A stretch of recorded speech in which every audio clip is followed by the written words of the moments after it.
Hi there, the first thing you need to do if you want to use the DJI Neo without needing to connect it to a phone or a controller is once you've activated the drone itself, you're going to need to make sure you've previously connected to your phone and the DJI Fly app via Wi-Fi before you go and use the drone, just launching it from your palm with no controller or phone. Also make sure you read the official DJI Neo user guide so you're aware of how to fly this thing safely. Next thing you want to do is turn it on. You can do that by pressing the power button on the back, a quick press and then a long press.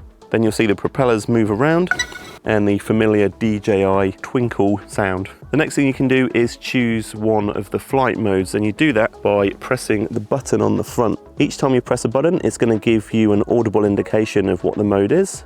Follow, droney, circle, rocket, spotlight, boomerang. And the final mode, which is this indicator at the bottom right, they're the custom modes, and there's a few different custom modes you can choose, but you have to set that in the app and it basically turns that button to one of three modes. You've got direction, track, helix and boomerang. So whatever you've preset that up in the app, that's what that button will do. So let's go and switch to a really simple one. Follow. Which is follow mode. So once you've chosen a mode, you want to hold the drone in your right hand and make sure the camera is looking straight at you and the bottom of your hand is not blocking anything. Keep your hand flat so that your fingers aren't going to go into the props, and then hold down the mode button for 2 seconds.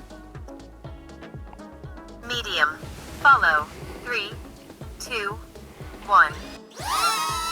And this is what it looks like with follow mode.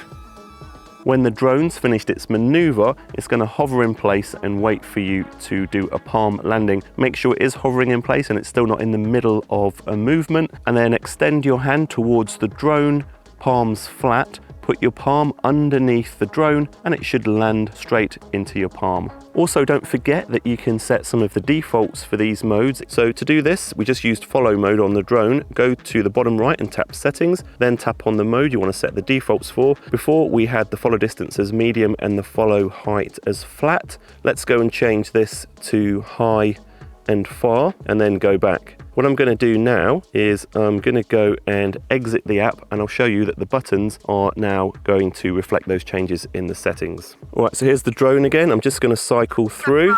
Boomerang. Follow. Switch to follow mode. So we're not connected to the app at all now. And let's go and test this out and listen to what it says. Far. Follow. 3, 2, 1. You can hear that the drone told us that the settings had been changed to far. And you can also see from the angle that we also have a higher angle now. Obviously, it doesn't help that I am going down a slope. Don't forget to check out my DJI Neo playlist for loads more tips and tricks. I'm Jason Roberts. Feel free to subscribe and hopefully I'll see you in the next video. Bye.